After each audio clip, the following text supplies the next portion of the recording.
나는 성이 김씨예요. 이름은 진홍이고 김진홍. 근데 경주 김씨입니다. 여러분 중에 경주 김씨 있습니까? 네. 경주 김씨 말고 안동 김씨가 있습니다. 내가 오늘 서두에 안동 김씨 얘기를 좀 하겠습니다. 그 안동 김씨가 조선시대 말기에 100년간 세도 정치를 했어요. 그래서 나라에 피해가 많았습니다. 그 안동 김씨가 그런 피해를 많이 끼쳤긴 했는데, 시작할 때 안동 김씨를 시작한 사람이 있지 않습니까? 그 사람 얘기는 참 본받을 만한 내용입니다. 조선시대 성종 임금 때 서울에 몰락한 양반, 이름만 양반이지 다 떨어먹고 끼니도 어려운 양반이 있었습니다. 아무것도 없고 과거도 안 되고 장가를 못 가는 거예요. 옛날에 30 넘은 총각은 뭐 완전히 노총각이지요. 요즘은 뭐 30 넘는 총각이 뻔하지요. 예. 그 시대에는 30 넘는 총각 그러면 참 드물었을 때입니다. 근데 30 넘는 총각한테 아주 정성집에서 혼사가 들어온 거예요. 딸을 주겠다는 거예요. 뭐 감지덕지지요. 이게 웬 떡이냐 싶지요. 무조건 한 거예요. 그런데 결혼식을 첫날 밤에 치르고 신혼방에 들어갔는데 아이 신부가 배가 부른 거예요. 배가 만삭이요. 하필이면 신부가 또 긴장을 해서 그렇겠지요. 첫날 밤에 출산을 하는 거예요. 이 총각이요, 열받은 거예요. 안 그렇겠습니까? 그때서야 깨달은 거예요. 아하, 그래서 내 행편에 정성집에서 딸을 주라 하는구나. 이 하자가 있어도 이만저만이 아닌 거예요. 근데 그 시대는요, 정성집 딸이 혼인 전에 배가 이래 불러서 이렇다 하면은 그 가문이 매장돼요. 안 그렇겠습니까? 그래서 야, 참 괘씸하다. 내가 아무리 성공 못하고 가난하게 지나기로서니 사람을 이래 업신여길 수 있나? 응? 안 되겠다. 내가 한번 떠들어야 되겠다. 그래가지고 뭐 이런 놈의 집안이 있냐? 응? 정신이면 다냐? 소리 지르려고 뻘떡 일어서려고 보니까 그 신부가 말이야. 자기 옷깃을 잡고 자기를 쳐다보는데 그 눈빛이 너무너무 애처로운 거야. 응?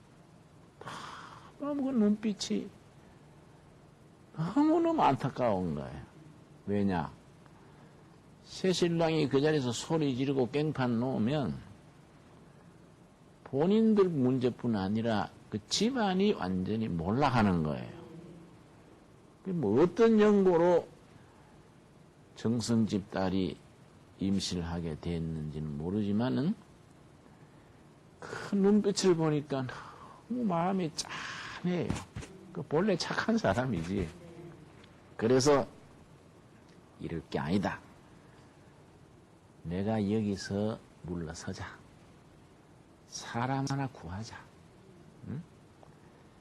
이 정성집, 이 집안이 나한테 괘씸하게 한 거 하고, 이 불쌍한 여자가 망가지는 거 하고, 이게 비교할 게 아니다.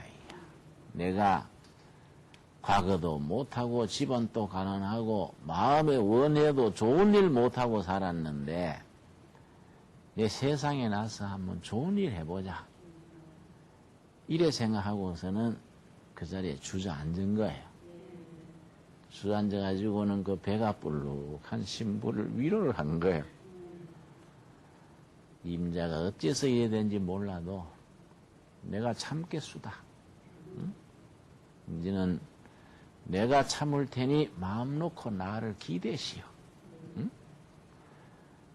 그러니까 그 신부가 말이야 눈물을 쭉 흘리는 거예요. 그런데 새벽녘 되니까 이 임신 그 아기 놓을 때 뭐라 그러지요? 산고가 시작되는 거예요. 그 신부로 봐서는 초상이잖아요. 그래서 이를 악물고 소리를 안 내고 아기를 낳는데 자기가 받은 거예요. 그거 뭐 누구 부를 수도 없잖아요. 완전히 자기가 떠맡기로 한 거야, 이제. 지도 새도 모르게 자기 혼자 처리하기로 다 마음을 다짐을 하고 아기를 받았는데 보니 사내의 아기야. 아기를 받아가 품에 안았는데 이거 어떡할 재간이 없는 거예요. 자기 집에 데리고 갈 수도 없잖아요. 무슨 신랑이 결혼해서 하루 만에 애 데리고 뭐 속도 위반 정도가 아니잖아요. 그거는 적어도 그래도 뭐 한 석 달 지냈으면 몰라도 하루 만에 뭐 애기 나가 오니 말이 안 되잖아요. 근데 자기 고모가 고모가 전에 애기가 없어가지고 자기한테 부탁하던 기억이 났어. 얘야, 어디에 의지할 데 없는 애 있으면 우리 집에 좀 데려다 주라. 우리가 키워볼란다. 그런 애기 있으면 좀 소개해 주라. 이런 말 들은 기억이 나요. 그 고모 집에 생각이 나가지고 포대기에 사가지고는 무조건 나간 거예요. 그런데 초겨울에 눈이 내려요. 눈 내리는 길을 깐난애기 안고 이 새신랑이 고모 집에 간 거예요. 고모 집에 가서 새벽에 문을 두드리니까 고모가 나와보고 놀래는 거지. 아니 정승집에 장가가니 신랑이 첫 새벽에 웬일이요? 그러니까 고모 묻고도 묻지 말고 전에 애기 하나 구한다 했지요? 그걸 개구멍 바지라 그래. 개구멍 바지. 옛날 담 밑에 개가 드나드는 구멍 있잖아요. 애기를 사연이 있는 애기를 낳아가지고 개구멍 밑으로 애를 밖으로 내보내는 그런 일이 있었던가 봐. 그걸 개구멍 바지라 그래. 이해가 가지요? 예. 요즘은 뭐 산부인 가서 애기 낳고서는 산모가 도망가 버린다고. 시대가 다르지. 그래. 고모 개구멍 바지 애기 한 명 구한다 했지요? 그래. 예, 애기 있으다. 아들이에요. 고모 길러주세요. 그러니까 이거 어떻게 된 내력인데 고모 아무것도 묻지 마세요. 아무 관계없는 뭐 복잡한 일이 없는 아이니까 고모가 아들같이 길러주세요. 그러니까 고모는 좋아하지. 그래? 뭐 뒤에 걸리는 게 없이 깨끗한가? 나중에 뭐 엄마 나타나고 아버지 나타나면 복잡하잖아요. 뭐 뒤탈 없습니다. 고모가 낳은 자식처럼 길러주세요. 하고 이제 맡기고 온 거예요. 그렇게 왔는데 신부는 이제 너무 고마운 거지. 하늘같이 고마운 거예요. 자기 친정질환 다 살린 거니까. 그래가지고서는 이 신랑이요. 날 새자마자 처갓집에 큰 소리 친 거예요. 우리 집 풍속은 장가 가서 하루만 지나고 집에 가는 게 풍속이 옵시다. 바로 집에 가도록 챙겨주시오. 보통의 처갓집에 며칠 있다 가거든요. 그러니까 그 정성댁에서 그 애기 놓고 뭐 하는 동안에 온 집안이 쥐 죽은 듯이 조용한 거예요. 안 그렇겠습니까? 마늘에 신랑이 막 열받아가지고 이름 너무 지방하고 소리 지르는 날이면 자기 집안은 절단 나는 거예요. 그러니까 막 온 집안이 오마저마 해가지고 숨 죽이고 있는데, 아무 탈 없이 아침에 집에 간다니까. 그 고마워가지고, 이제 자기 딸하고 보내주면서, 요 서울 남산 가까이에 계아집을 한 채 사줬어요. 계아집. 근데 이 신랑이 뭐, 요즘 말하면 직업이 없잖아요. 뭐, 몰락한 양반이지, 뭐, 맨날 과거 시험이나 준비하고, 뭐, 수입이 없단 말이에요. 처가에서 사준 기아집을 몇 년 지내가지고 팔은 거예요. 팔아가지고는 초가집으로 내려앉은 거예요. 또 그것도 차근차근 까먹고 몇 년 뒤에 또 아주 초라한 집으로 내려앉은 거예요. 지금 남산 있는 그쪽에 옛날 아주 궁색한 양반들이 살았어요. 그 동네에 이제 사게 된 거예요. 근데 하루는 성종 임금이 말이에요. 밤에 백성들이 어떻게 사는가 해서 이제 밤중에 나와서 이걸 뭐 저걸 뭐 살피는 겁니다. 가끔 임금들이 그랬습니다. 임금님이 소위 민정시찰이지. 민정시찰한다고 남산 샌님들 가난한 양반들 사는 동네 밤에 한번 지나갔단 말이에요. 그러니까 어떤 집에서 글을 읽는데 아주 밤중에 글을 창하게 읽는데 참 그 목소리가 아주 좋았어요. 그 사람이 이제 읽는 거예요. 글을 밤중에. 그래서 이제 시종한테 시켜가지고 저 문을 두드려서 잠시 가서 얘기 좀 나누다 가게 하자. 그래가지고 이제 임금님 문을 두드렸다. 글 읽다가 문 두드리는 소리 듣고 누구신지요? 뭐 이러니까 지나가는 나그네인데 잠시 좀 몸도 녹이고 쉬었다 가게 해주시오. 그러니까 뭣도 모르고 그러시오. 들어오시오 하거든.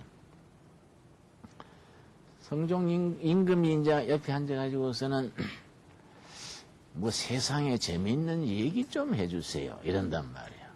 이 사람이 또 별로 얘기거리가 있겠습니까? 가난한 집에 뭐 어렵게 사는데 얘기거리가 없어서 제가 뭐 말 주변이 없구만요. 그러니까 그래도 뭔 얘기라도 해주시오. 그러니까 자기 얘기를 한 거예요. 손님께서 그저 알고만 계시겠다 하고 다른데 안 퍼뜨릴 것 같으면은 내 경험담 한 가지 얘기하겠수다. 네, 그 약속합니다. 자기 첫날 밤에 겪었던 경험을 얘기한 거예요. 사실은 내가 정성집에 장가를 가서 크게 잘 되는 줄 알고 갔는데 첫날 밤에 신부가 배가 남산방이 부르고 내가 온 집안을 깽판 노르다가 내 하나 참자. 내가 좋은 일 한 가지 해보자. 내가 참으면 여러 사람 살리는 기다. 이래 생각하고 내가 참았는데 그날 저녁에 아기를 낳아서 눈길에 아기 안고 고모집에 갔다가 맡겼다. 그런 내 경험이 있다. 그랬더니 그 임금이 다 듣고 나서 그럼 지금 글을 읽는 거는 과거 보려고 읽는 거지요. 예, 그렇습니다. 하니까 과거를 왜 그동안에 안 보셨어요? 하니까 여러 번 봤지만은 글이 짧아 떨어진 거이지요. 그러면 보름 뒤에 특별 과거가 있는데 그거 한번 보시지요. 이런단 말이에요. 아니 그런 소문 못 들었는데요. 예. 그 소문이 날깁니다. 이러면 헤어졌단 말이에요. 아니나 다를까 며칠 뒤에 보니까 보름 뒤에 과거가 특별 과거가 있다. 공문이 붙은 거예요. 그래서 자기도 참여한 거이지요. 참여를 했는데 이제 뭐하고 붓하고 가지고 이제 과거 시험장에 갔는데 시험 문제가 특별한 거야. 결혼 첫날 밤 아기를 안고 눈을 밟으며 고모집에 간 얘기를 논하라. 이게 시험 제목이야. 그걸 누가 쓰겠어요, 그걸? 어떤 책에 그게 있겠습니까? 아무도 못 쓰는 거야. 그래가지고 이 과거 치는 사람들이 이 문제가 맞습니까? 근데 상감님이 내린 제목인데 누가 뭐라 할게요? 그 시험이요. 임금님이 직접 참관하는 시험이야, 그게. 임금님이 낸 제목이야, 그거. 아무도 못 쓰는데 이 사람은 쓰는 거야, 이 사람은. 정답을 쓰는 거지, 안 그래요? 그래, 다 서서내서 장원 급제한 거예요. 한 사람밖에 없으니까. 근데 이 사람이 이래 시작이 됐는데요. 워낙 천성이 선하니까. 또 그렇게 착한 마음을 품는 사람을 하늘이 도와주잖아요. 나도 남자인데 첫날 밤에 여자가 아기를 놓으면 가만히 있겠습니까? 이 사람이 참 어진 사람이에요. 그래서 벼슬길이 열린 뒤에 일단 벼슬에 나간 뒤에는 계속 올라가는 거예요. 워낙 사람이 덕스럽고 다른 사람 이해를 잘해주고 이러니까 쭉쭉 올라가는 거예요. 이 사람이 정성이 됐어요. 그 사람이 안동김씨 시조예요. 안동김씨. 안동김씨 후손들이 나중에 쭉 뻗어가지고 조선조 말기에 100년을 나라를 휘둘렀어요. 안동김씨 세도래, 세도. 세도했는 건 잘못됐지만은 원시조의 내력은 그런 거예요. 사람이 베풀고 나누고 내 입장이 아니라 상대편 입장에서 생각하는 이걸 자비라 그래요. 자비. 불교에서는 그것을 대자 대비하신 부처님이래요. 그 대자는 상대방이 기뻐할 때 같이 기뻐하는 거예요. 대비는 상대편이 슬퍼할 때 같이 슬퍼하는 겁니다. 그러니까 내 기준이 아니고 상대편 눈높이에서 상대가 아파할 때 같이 아파하고 기뻐할 때 같이 기뻐하고 아픔과 정을 함께 나누는 이게 대자 대비하신 부처님 이러는데 우리 성경에서는 그 자비가 뭐냐 하면은 성령의 열매예요. 하나님의 백성들이 성령님의 인도하심을 받아서 신앙이 자라고 인격이 성숙되고 성령님 안에서 자기 성품이 예수님의 성품을 닮아가면서 자비한 마음이 생기는 거예요. 예수님의 성품을 닮아가는 것을 경건이라고 그래요. 경건. 이 경건이라는 것은 경건의 훈련을 하면 돼요. 훈련을. 경건의 연습을 해야 돼. 할 때부터 그런 게 아니라 자꾸 그런 분위기, 그런 생각, 그런 기도 중에서 내 입장이 아니라 상대편 입장을 배려해주는. 근데 이게 참 중요한 것이 부부 생활에도 중요한 겁니다. 왜냐? 이 남편이 매일 밤 11시가 돼가 들어온다, 이 말이야. 밥상 차려놓고 기다리다가 짜증나잖아요. 11시에 들어오면은 좋은 얘기가 안 나가는 거예요. 응? 어디다 다니다가 밥 다 식은데 이제 와세요. 이러면 남편도 하루 종일 직장 시달리다가 지금 스트레스가 여기까지 쌓여가지고 피곤한데 부인이 그렇게 막 소리 막 지르면 더 열받잖아요. 또 가만 안 있는 거야. 어따 못생긴 얼굴에 찡그리는 거야. 이러면 또 더 열나지요. 그럼 잘생긴 여자한테 가지. 이러다가 모처럼 차려난 밥상이 또 뒤집어지는 거예요. 안 그렇겠어요? 네. 그런데 은혜를 받고 예수님의 성품을 닮아서 자비의 열매를 맺게 되면 달라지는 거예요. 같은 밤 11시에 돌아도 은혜 받고 나면 달라져요. 여보, 무리하게 빨리 들어올라 하지 말고 1시고 2시고 나는 그저 밥상 채놓고 기다릴 테니까 여유있게 다니세요. 무리하지 마세요. 그럼 남편이 놀려고, 이거 웬일이요? 이 죽을 때가 됐나? 이거 왜 이래? 아, 옛날 안 하던 소리 하니까 놀래가지고, 이 분명히 그 여자인데, 이거 딴 여자가 와이카노? 당신 죽을 병 걸린 거 아니야? 이 노만기가 있나? 이런다고. 그게 아니에요. 내가 이 은혜 받고 나니까 당신 입장이 이해가 가서 당신 처자식 살리려고 밤낮 애쓰는데 가자. 1시고 2시고 좋습니다. 그래서 나는 상체를 놓고 가자. 기다릴 테니까 무리는 하지 마세요. 좋아지는 거예요. 이 자비가 그래서 서로서로 좋은 거예요. 그런데 이 예수님께서 말씀하시기를 주는 자가 복이 있다. 베푸는 자, 주는 자가 복이 있다. 그런데 우리가 신앙생활을 뭘 잘못하느냐 하면 자꾸 받으려 그래. 맨날 주시옵소서. 주먹 쥐고 주시옵소서. 그냥 주먹 쥐는 게 아니라 어금니 물고 막 주시옵소서. 주시옵소서. 아유 자꾸 달라 하니 하나님 입장에서는 어떻겠습니까? 생명을 주셨지. 응? 축복하시고 구원하시기 위해서 십자가 죽으시고 다 해놨는데 맨날 달라 그러면은 저 백성은 밑도 끝도 없이 맨날 달라 하냐. 그걸 이제 대구 말, 경상도 말로는 걸베이 삼신 그래. 걸베이 삼신. 저 걸베이 삼신 걸렸나. 맨날 주시옵소서, 주시옵소서. 그러면 그게 신앙이 아니라 말. 신앙이 뭐이 초신자 신앙. 그러니까 감사가 먼저 나와야 돼. 하나님 감사합니다. 그저 지가 숨 쉬고 사는 게 감사합니다.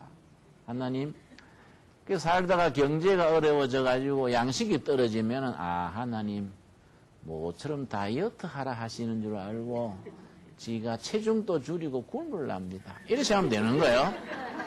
또 뭐 먹을 게 생기면 아이고 주님 혼자 먹지 말고 여러 사람 갈라 먹으라는 기구만요. 뭐 생기면 나누고 갈라서 먹고 떨어지면은 체중 줄이는 다이어트 하고 이렇게 하면 된다 이야. 그런데요, 내가 나한테 한 40된 여자가 통통한 여자가 찾아왔어. 목사님 특별 기도 좀 해주세요. 나는 뭐 특별한 병이나 있는 거 해가지고 그러세요? 어디 뭐 그래 편찮은 데가 있으세요? 그랬더니 예, 편찮은 게 아니고요. 어디 아픈 게 아니고요. 기도가 필요합니다. 그래서 기도 제목이 뭐인데요? 그랬더니 다이어트 기도 좀 해주세요. 내가 열받았어. 세상에 자기가 먹을 거 다 먹어놓고 운동도 안 하고 먹고 나한테 다이어트 기도 되려면 뭐 그거 곤란해. 하나님이 뭐 소화제 역할 하는 건 아니다 이거. 그래 내가 뭐라 그랬어요. 그 기도도 그렇게 기도하지 말고 운동하고 덜 먹고 좀 몸 관리를 하세요. 뭐 그걸 다이어트 기도를 해달라 하세요. 그럴 때 내가 뭐라 했어요. 뭐라 해야 안 되겠습니까? 그죠? 네. 목사를 뭐 다이어트 기도 해달라고 하면 그거 안 되는 거이지. 남은 거 먹고 자기 운동하고 또 찬양하고 열심히 살아야 되지. 뭐 게으르게 뚱뚱해져가지고 뭐 기도로 살 빼려고 하면 그거 안 되는 거이지. 미국에 록펠러 재단이라고 유명한 재단이 있습니다. 영어로 록펠러 파운데이션이요. 파운데이션이라는 말은 재단이다 이 말이지요. 전 세계 좋은 일은 골라서 많이 합니다. 그런데 그 시조가 존 D 록펠러라는 사람이에요. 존 D 록펠러라는 사람인데 이 사람이 이제 옛날 사람이지요. 아주 사업을 잘한 거예요, 이 사람이. 23살에 사업을 시작해가지고 20대에 벌써 성공한 겁니다. 33살에 미국에서 최고 가는 부자가 됐어요. 43살에 전 세계 최고 부자가 됐어요. 존 D 록펠러라는 사람이. 그런데 전 세계 부자 된 건 좋은데 53살에 병이 걸렸어요. 너무 회사 돈만 밝혀가지고 다른 회사 망하게 하고 그걸 M&A 그래요. 잡아먹는 거예요. 막 꺾부러뜨리고 경쟁자 막 짓밟아버리고 록펠러 때문에 망한 회사 사장들이 모임을 만들어가지고 록펠러 타도위원회를 만들었어요. 그러니까 록펠러 회사 앞에서 록펠러 인형을 만들어가지고 화형식을 하고 이랬어요. 그 사람이 한이 진 거이지, 록펠러 때문에. 아, 이 사람이 53살의 병이 걸렸는데 머리가 다 빠져버린 거예요. 눈썹까지. 그걸 탈모증 그래요. 탈모증. 다 빠져버린 거야. 문어머리 같은 거. 영화 배우 중에 율브린너 알지요? 율브린너. 머리 싹 밀고 나오잖아. 그래, 율브린너 스타일이야. 맨날 머리가 다 빠져버린 거야. 탈모증 걸려. 밤에 잠을 못 자는 거야. 불면증. 소화가 안 돼요. 위장병. 그래서 하루에 비스켓 하나, 우유 한 잔밖에 못 먹어요. 소화가 안 돼요. 잠 못 자지요. 머리는 문어머리처럼 다 빠져버렸지요. 못 먹지요 하니까 그 돈 뭐 할 깁니까? 그렇지요. 뉴욕 사람인데 뉴욕 지역 신문에 기사를 써놓고 기다렸습니다. 록펠러 사망하다. 곧 죽을 테니까 기사를 써놓고 기다리는 거예요. 지금 오늘 내일. 응? 이 사람이 이런 형편이 됐는데 하루는 밤에 잠을 못 자고 왔다 갔다 하다가 침실에서 응접실이 왔다 갔다 하다가 응접실에 갔는데 응접실 테이블 위에 성경이 있는 거예요. 하도 지겨우니까 성경을 탁 폈단 말이야. 성경을 폈더니 무슨 말씀이 나왔냐면 누가복음 6장 38절이요. 요 말씀 한 절이 록펠러에 탁 가슴을 친 거예요. 일본말로 아다리야, 아다리 된 거야. 미국말로는 탔지요, 탔지. 이 누가복음 6장 38절 말씀이 록펠러의 영혼에 탁 울림이 온 거예요. 여러분 전기 제품 만지다 보면 찡하고 스파크가 오지요? 그런 게 생긴 거예요. 이 말씀이 록펠러 영혼에 막 찡하고 스파크가 번쩍 나온 거예요. 거기서 이 사람이 바뀐 거예요. 자, 누가복음 6장 38절 말씀. 첫 마디가 뭡니까? 주라예요. 주라. 주라 그리하면 너희에게 줄 것이니 곧 후히 되어 누르고 흔들어 넘치도록 하여 너희에게 안겨주리라. 이 말씀 딱 읽는데요. 망치를 가지고 자기 머리를 탁 치는 걸 느낀 거예요. 왜냐? 자기는 평생에 줘본 기억이 없어. 항상 긁어먹고 뺏고 쌓기만 했지 한 번도 줘본 경험이 없어요. 근데 성경은 주라. 그리하면 흔들어 넘치도록 채워주신다는 거예요. 아차 싶은 거예요. 내가 살아온 세월이 하나님의 말씀하고는 반대로 살았구나. 왜냐? 줘본 기억이 없으니까. 완전히 한 방 맞은 거예요. 그래서 그날 밤에 내가 주는 일에 내가 인생을 바꿔야겠구나. 내가 다른 건 못해도 죽기 전에 세계 최고 부자 재산값 뭐하냐 이게. 주는 걸 내가 해야겠구나. 날이 새자 비서를 불렀어요. 주는 것도 쉽지 않단 말이에요. 어떻게 줍니까? 현찰 바꿔가지고 길에서 놀아줍니까? 응? 돈 쌓아놓고 오는 사람마다 뭐 얼마씩 준다 합니까? 주는 게 쉽지 않은 거예요. 그렇지요? 사실은 버는 것보다가 주는 게 더 어렵단 말이에요. 그래서 비서를 시켜가지고 내가 있는 재산을 성경 말씀대로 주고 싶으니 주는 방법을 생각해 보세요. 이래야 생기기 록펠러 파운데이션이에요. 록펠러 재단이에요. 이 재단에서 자꾸 복지 사업을 하는 거예요. 많은 사업을 했습니다.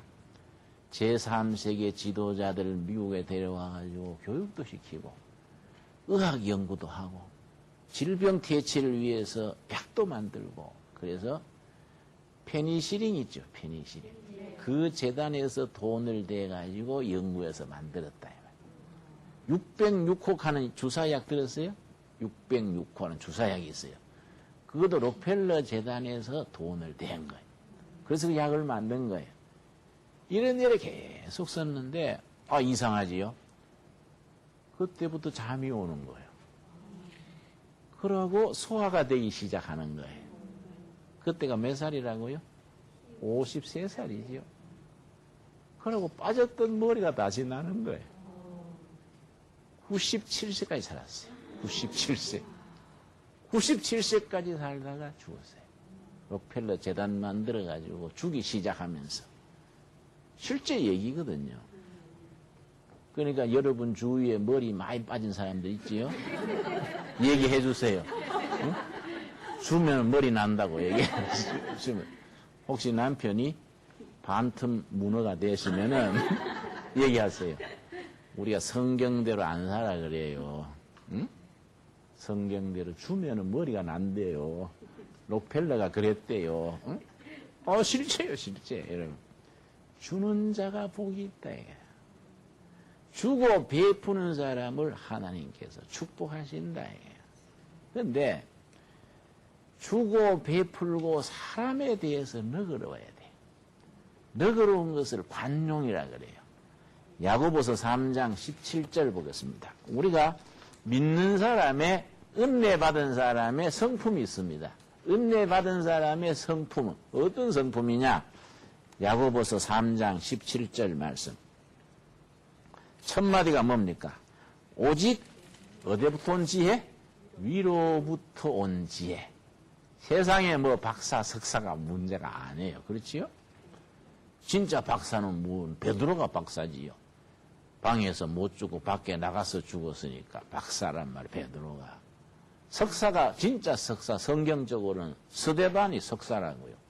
돌에 맞아 죽었으니 이제 석사란 말. 비유로 말하자면 세상 지식 뭐 박사, 석사 책 많이 본다고 하나님 지식하고는 다르다 이 말이에요. 하늘로부터 온 지혜.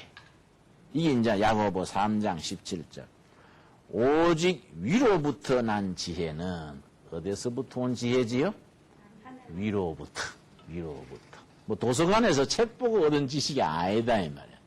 위로부터 온 지혜는 그러니까 뭐 교회 와가지고 뭐 세상 학벌 좋은 거 자랑하는 거 어리석은 거예요. 그렇지요? 네. 교회 와가지고 뭐 책 많이 보고 지식 좋은 거 자랑하는 거는 그건 덜 된 사람이지. 교회가 말하는 지혜는 하늘로부터 온 지혜죠. 신령한 지혜는 첫째 뭡니까? 성결, 깨끗한 거야. 미스터 클린, 미세스 클린. 깨끗해 사람이 성결하고. 둘째 다음에 뭡니까? 화평하고. 화평하고가 뭐냐면은 건강한 인간관계예요. 화평이란 건 딴 거 아니에요. 올바른 인간관계. 원만하고 서로 포용하는 인간관계. 그 다음 세 번째 뭡니까? 관용하고. 이 관용이 중요한 겁니다. 상대방의 약점, 상대방의 아픔에 대해서 너그럽게 품어주는 게 관용이에요. 근데요, 예수 믿는 사람들이요, 관용하지를 못해요. 뭐 교회 오는 사람, 예수를 왜 그래 믿노? 그래 믿으라면 체포라. 자기 초신자 때는 생각도 안 하고, 그래, 막 나무랜다고. 그리고 예수 믿는 사람들이요, 이 너그럽지를 못해요. 그런 게 내 이해가 가요. 왜? 술도 안 먹지요, 담배도 안 피우지요, 농담도 안 하지요. 맨날 정신이 맑게 있으니까 사람이 빳빳해지고, 막 이해심이 없고 너무 인색해진다 이 말이에요. 사실은 성령님이 역사하시면 위로부터 온 지혜를 받으면 첫째 뭐하고? 성결하고. 둘째 뭐하다고요? 둘째 화평하고. 세 번째 관용. 상대방의 입장을 이해해주고 품어주는 겁니다. 난 이제 두레마을 공동체에서 이제 같이 살았는데 그 양계장이 있어요. 서울에서 남편한테 매맞다가 도저히 못 맞아서 내려온 32살짜리 여자가 있었어요. 자매가 있었어요. 너무너무 남편이 때리는 거예요. 그래서 할 수 없어서 이제 혼인신고도 안 했대요. 매맞다가 도저히 못 맞아서 온 거예요. 우리 두레마을에 온 거예요. 그래 내가 그 남편하고 헤어지라 할 수는 없고, 그 남편이 맞아서 마음이 많이 상했으니 남편 위해서 기도하면서 이 마을에서 좀 계세요. 그런 사람이 치료받아야 되거든요. 너무 마음이 상처를 받으니까. 그리고 어째서 그렇게 매받고 살았어요. 그러니까 불신자고 어쩌다가 전도를 했는데 그 사람 믿음으로 전도해 보려고 참고 살았는데 날 갈수록 매질은 심해지고 도저히 못 견디어서 내가 이제 가끔 라디오 방송 나가고 하니까 듣고 찾아온 거예요. 그래서 이제 불의 마을에 양계장에다가 배치한 거예요. 양계장에 이제 일하고 지냈는데 그 양계장에 대구서 온 총각이 있었어요.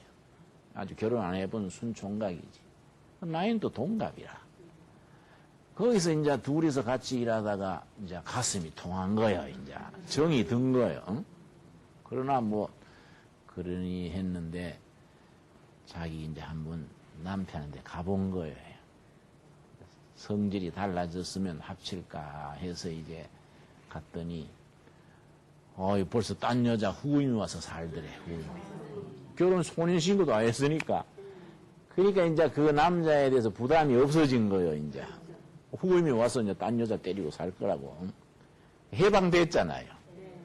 다시 우리 마을에 와서 목사님 이제 나는 불의 마을에서 평생 늙으랍니다.